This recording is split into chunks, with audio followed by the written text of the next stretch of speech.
Cumprimento a igreja com a paz do Senhor. Quero agradecer ao pastor Emanuel por autorizar estar aqui, pastor Abimael pelo convite, descer a liderança da mocidade, e estou bem em choque, porque eu estava até conversando com a Paula. Eu dou 35 aulas semanais na escola com a qual trabalho, mas na hora de falar da palavra de Deus é diferente. Eu quero convidar a igreja a abrir a Bíblia no livro de Romanos, no capítulo 11, a partir do verso 33. Minha versão é um pouco diferente, mas eu vou dar ênfase ao versículo 36. Eu vou ler o 33 ao 36, que diz assim: Vocês por acaso já viram algo que se compare à graça generosa de Deus, ou à sua profunda sabedoria? É algo acima da nossa compreensão, que jamais entenderemos. Há alguém que possa explicar Deus? Alguém inteligente o bastante para lhe dizer o que fazer? Alguém que tenha feito a ele um grande favor, ou a quem Deus tenha pedido conselho? Tudo dele procede. Tudo acontece por intermédio dele. Tudo termina nele. Glória para sempre, louvor para sempre. Amém. Espero que os irmãos entendam o propósito da palavra. E sempre que me dada a oportunidade, raríssimas às vezes, porque eu não sou um pregador, mas quando me dá a oportunidade, Deus sempre me direciona para algo que eu quero dizer bem claro para a igreja. Eu não quero que ninguém saia daqui feliz com esta palavra, mas eu quero que você saia confrontado, porque é o objetivo da palavra. E eu faço uma pergunta para a igreja, para abrir uma reflexão na mente dos irmãos. O que você está fazendo com o que você aprende ao estudar a Bíblia? Qual é a sua ação ao aprender, ou ao ouvir alguma aula, ou ao ouvir alguma pregação que fala da palavra de Deus? Algumas pessoas, gostam de ler muitos capítulos por dia e fazem desafios para ler a Bíblia em um ano, Mas muitas vezes a gente faz. Eu lembro quando eu era mais jovem, eu queria ler a Bíblia em um ano e eu nunca consegui. Mas eu começava a ler, aí eu lia Gênesis inteiro em um dia. Mas eu lia Gênesis inteiro, mas eu nunca meditei na palavra de Deus. Então eu lia porque era algo que era falado na igreja. Leia a palavra de Deus. Quando eu era criança, eu era muito pequeno. E o meu apelido, no caso da minha família, me chamavam de Nanico até. E uma irmã falou assim que quando a gente lia a Bíblia, a gente crescia. Então eu comecei a ler a Bíblia para isso. Mas justamente porque me era ensinado algo que eu não entendia de verdade. Então muitas vezes a gente aprende diversas coisas na igreja, mas a gente não coloca em prática. Então é colocado de uma forma que não causa nada. Eu apenas li a Bíblia, mas eu não meditei em nada que havia na Bíblia. Tanto que quando eu vou ler e estudar novamente, sempre tem alguma coisa que deixa. Sempre fica uma coisa que a gente não aprende. Então, eu comecei a meditar de uma forma diferente, que ao ler a palavra de Deus, eu preciso colocá-la primeiro no meu coração. Eu preciso fazer com que a leitura seja algo de transformação na minha vida, para que depois ela venha gerar algo. E muitas vezes a gente busca ler a Bíblia, e até algumas religiões, algumas tradições de outras igrejas, ensinam as crianças com 6, 7 anos, e a criança já leu toda a Bíblia 5, 6, 7 vezes. Isso é muito bom, não estou aqui negligenciando a leitura da Bíblia. Mas antes dela fazer algo no meu intelecto, antes dela criar uma sabedoria na minha vida, ela precisa gerar transformação dentro de mim. Então eu precisei entender que ler a Bíblia não é algo que eu possa fazer só para dizer, para falar, para colocar num currículo que eu já li a Bíblia. Primeiro ela tem que gerar transformação na minha vida. E a meditação ela é tão importante como fala no livro de Josué 1:8. Não deixe esse livro da lei sair da sua boca. Medite nele dia e noite para que você tenha cuidado de fazer tudo que está escrito. Então, se eu aprendo a Bíblia, eu preciso saber se aquilo que eu estou ouvindo, eu realmente estou fazendo.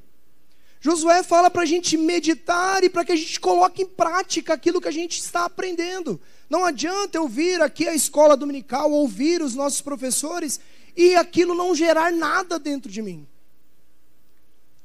Então, Salmo 1, 2 diz: mas o seu prazer está na lei do Senhor e na sua lei medita dia e noite.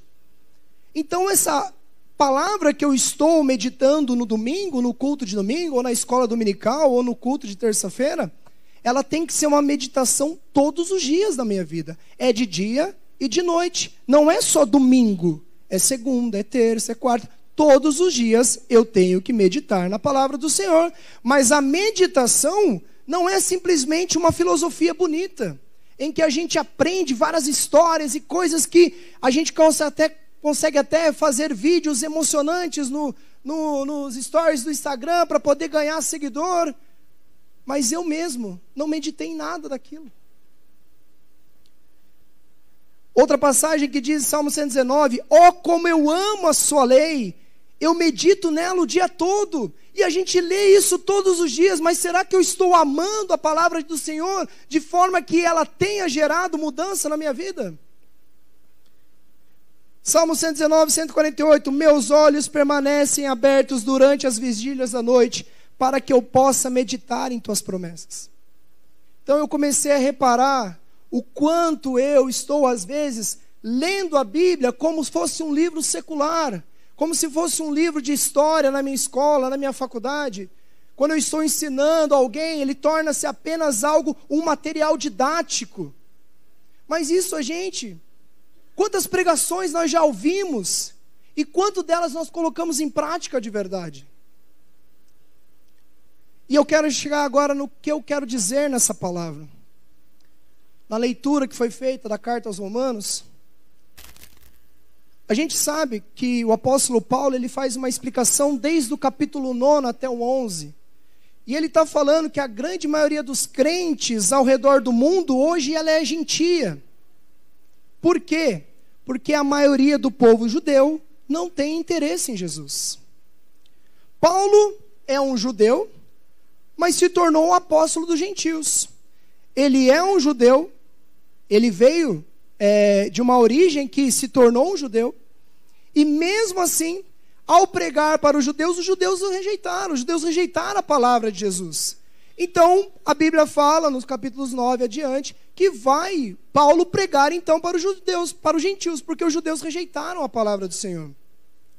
Então, Paulo afirma que o evangelho foi, primeiro, originalmente, para os judeus. Mas, depois, com a rejeição, foi entregue aos gentios. Da mesma forma, na continuação dos capítulos, ele vai falar que da mesma forma que foi entregue a nós, a salvação vai vir também para os judeus. Então, se a gente for analisar o capítulo 11, ele vai relatar muita questão das discussões teológicas sobre a eleição, discussões teológicas sobre como que vai se dar a salvação, se a salvação é para todos, se existe um povo eleito. Mas não é isso que eu quero focar. A melhor parte que eu quero chegar aqui, irmãos, é justamente nesse finalzinho do capítulo. Porque toda essa teologia que é passada nos capítulos, e Paulo faz isso de uma forma brilhante, Paulo chama todo este momento futuro sobre a salvação, ele usa uma palavra apenas. Ele chama isso de mistério. Por que Paulo faz isso? Paulo entra nessa filosofia desde o capítulo 9 até o capítulo 11, mas chega neste final do capítulo 11, ele encerra o seu raciocínio. Ele para de debater sobre salvação, e o que ele faz? Ele resolve adorar. Muita gente tem discussões hoje sobre teologia, muitas questões sobre doutrina, muitas questões sobre pré ou pós-tribulacionista, muitas questões sobre costumes, sobre placa de igreja, mas muitas vezes a gente negligencia na hora de falar da santidade. Então a gente perde tempo, não vou falar que é perca de tempo falar sobre isso, porque o estudo ele é importante, mas é o que Paulo está dizendo aqui, esquece tudo essa teologia, esquece tudo que está sendo falado e vamos adorar ao nome do Senhor. Então, essa passagem final que está em Romanos 11:36, eu posso falar isso com propriedade, porque se tem um hino que eu mais regi na minha vida, foi esse hino que tem a letra dessa canção. Então a gente toma muito cuidado, ou deve tomar cuidado quando canta, porque dele e por ele são todas as coisas, se na verdade, muitas vezes, elas não são. Eu canto isso, às vezes eu rejo isso, às vezes, mas na verdade, muitas vezes, ela é apenas uma letra de um hino. O próprio apóstolo Paulo não quis mais discutir. Ele quis falar que isso é mistério, porque a gente perde tempo, às vezes, discutindo, brigando por causa dessas coisas. Mas ele resolveu apresentar no final deste capítulo uma adoração sincera a Deus. A partir do momento que a gente percebe que o conhecimento, ele é limitado, porque o próprio apóstolo Paulo, ele chega nessa conclusão, que o conhecimento é impossível, porque quem conhece a mente desse Deus?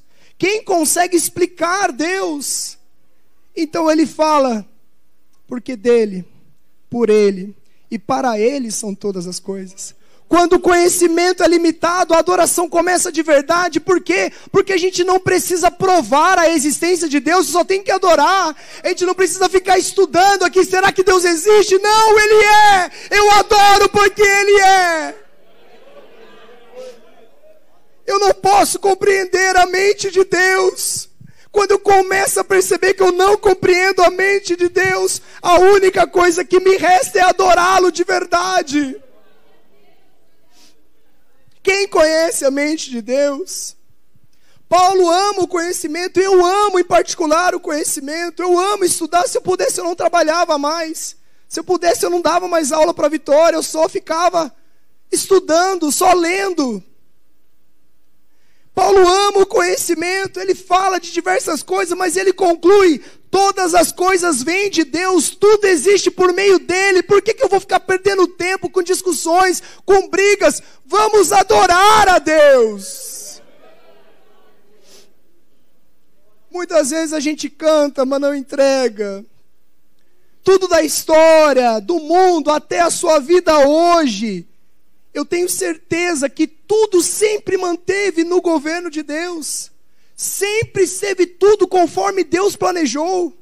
Deus nunca perdeu 1 centímetro do controle da terra. Deus nunca perdeu 1 centímetro de nada em todo o universo. Você acha que Ele vai perder o controle da sua vida?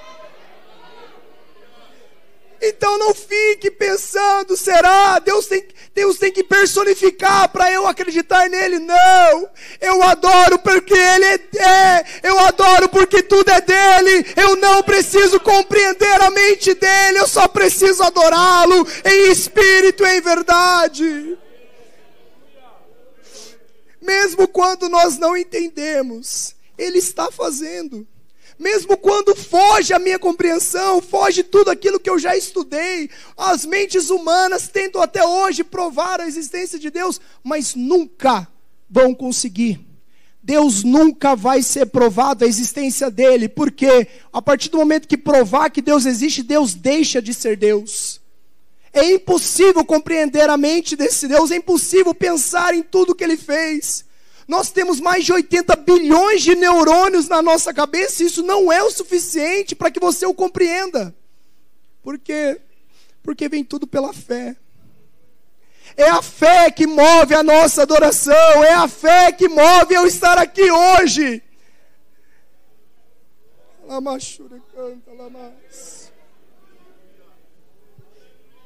Enquanto a gente espera, igreja, para ver o que Deus vai fazer, enquanto a gente espera Jesus voltar, continue adorando o nome dEle. Continue levantando as mãos, erguendo a sua voz. Continua falando para Ele, porque dEle e por Ele são todas as coisas. Aí eu volto para o início. Qual é a razão de termos tanta pregação, mas tão pouca prática? Eu sempre ouvi uma palavra do pastor Vitor que falava para mim que muitas vezes nós estamos obesos teologicamente, mas às vezes a gente está raquítico espiritualmente. Deixamos de viver pela fé, mas a gente vive somente pelo que é provado. Pastor, me prova que é verdade. Não espere Deus se manifestar para você resolver adorá-lo. Não espere Deus fazer aquela cura que você está pedindo para que você o adore. Não espere a porta abrir para adorar. Começa a adorar que ela vai abrir.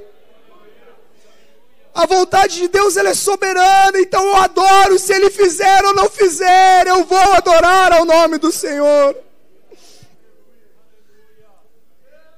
Muitos no mundo estão tentando personificar Deus, torná-lo Deus algo tangível. Mas muitos não entendem que a Deus se busca em espírito. João 4:23 vai dizer: o tempo já chegou. É hora dos verdadeiros adoradores adorarem o Pai em espírito e em verdade, pois são esses que o Pai quer que o adorem. Em espírito, porque eu não vou vê-lo, e é em verdade, porque é sincero o que sai dentro de mim. Eu não vou esperar um milagre acontecer, eu vou adorar, porque Ele merece a minha adoração. Ouvimos pregações, ouvimos a escola dominical, mas a gente não coloca em prática. Não colocar em prática aquilo que é ensinado é como se você enchesse um saco furado. Você está colocando aquilo e está saindo, você nunca vai conseguir se encher. Nós recebemos o pão aqui todos os dias, o pão quente do céu. Terça-feira é uma bênção, quem vem aos cultos de terça com o pastor pregando. A escola dominical é a melhor escola teológica do mundo. Mas nada disso vai ter valor se eu não colocar em prática o que eu estou aprendendo da palavra de Deus. A questão não está naquele que lê, mas aquele que medita na palavra de Deus. Salomão diz que o muito conhecimento é enfado. O que é enfado? É uma fadiga espiritual, está dando uma azia espiritual. Porque eu estou me enchendo de conhecimento, mas eu não estou me enchendo de Deus. Há uma diferença em eu encher o meu intelecto, mas não preencher a minha alma com a presença dEle. O que você está fazendo com o que você está recebendo? Eu tenho que adorar a Deus e me entregar de verdade. Não apenas cantar aqui na frente. Muitas vezes ainda cantar sem ensaiar. E dizer que é para Deus. Eu não posso estar cheio de Deus, mas não estar cheio da sua presença real. Eu preciso transbordar a presença de Deus onde eu estiver. Eu não posso ser um crente na igreja, no culto de domingo. Eu fui ensinado, muitos dos nossos jovens, na minha época de adolescente, foi ensinado a ser crente dentro da igreja. Aí quando chega nas universidades, não sabe ou não consegue permanecer na presença de Deus. E como que eu sei que está acontecendo? O real aprendizado. Eu estou fazendo um curso de neurociência, e a neurociência diz que só há aprendizado quando há mudança de comportamento. Quando eu aprendo, eu mudo a minha forma de vida. E como eu sei que eu não estou mudando? Porque eu aprendo na casa de Deus que eu tenho que ler a Bíblia, eu não leio. Eu aprendo que eu preciso orar e eu não oro. Então, se isso não está acontecendo, eu estou só ouvindo, mas não estou colocando em prática.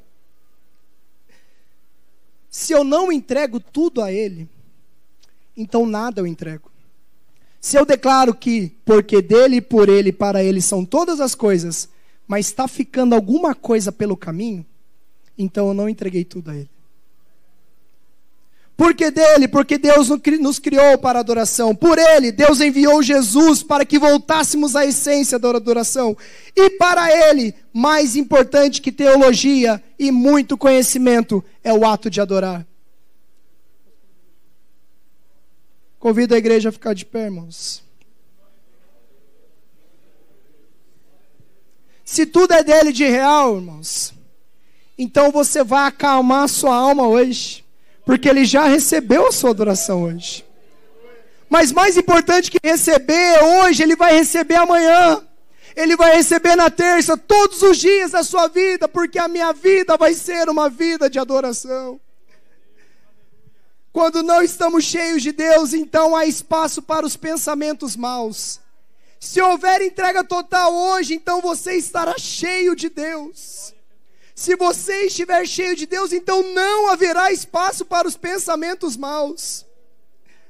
Declare a Ele de verdade, porque dele, e por Ele, e para Ele são todas as coisas. Entrega tudo a Ele nesta noite. Declare a Ele nesta noite, que a Ele, a glória, nada é meu. Eu não sou nada, tudo é dele. Alamachure canta, Ramassuri anda lá. Aleluia, Jesus! Alamachure canta, Alamas. Declare da melhor maneira na sua vida hoje. Quem quiser vir à frente, irmãos, para entregar toda a adoração a Ele, para entregar a sua vida de verdade a Ele, para confirmar que tudo que eu tenho é dele. Fique à vontade para vir aqui. Alamassuri canta. Para ele são todas as coisas. Declare porque dele, por ele. Porque dele, por ele. Para ele são todas as coisas. Porque dele, por ele. Para ele são todas as coisas. Declare a Ele a glória.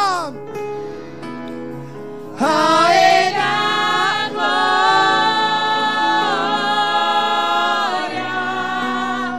a Ele a glória, a Ele a glória, pra sempre, amém. Quão profundas riquezas. Quão profundas riquezas o saber e o conhecer de Deus. Quem conhece a mente desse Deus? Insondáveis seus juízos e seus caminhos. Quão profundas riquezas o saber e o conhecer de Deus. Vem entregar tudo a Ele nessa noite. Quão insondáveis seus juízos e seus caminhos. Declare a Ele a glória. A Ele a glória,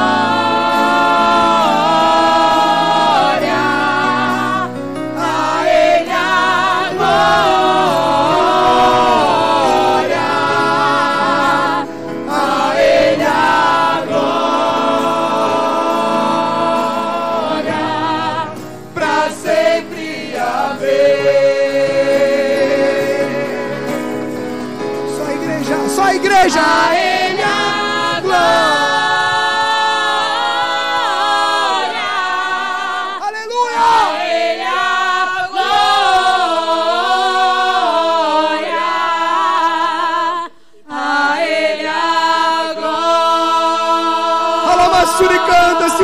voltar para Jesus hoje. Não perca a oportunidade.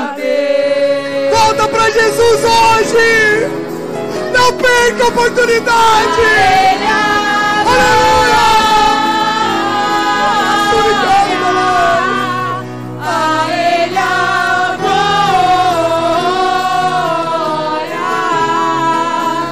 A Ele a pra sempre a Ele. Senhor Jesus, obrigado por essas vidas aqui, ó Pai. Obrigado porque o Senhor é bom. Obrigado porque tudo é teu, Jesus.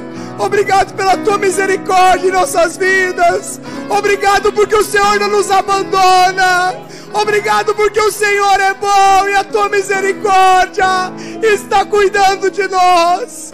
O Senhor entra, Pai, nesses lares. Que o Senhor possa habitar sobre essas vidas. Que o Senhor possa enchê-los da tua presença. Que eles possam entregar totalmente a sua vida nesta noite. E que nós saiamos daqui com a certeza de que se Jesus voltar, nós estaremos no céu.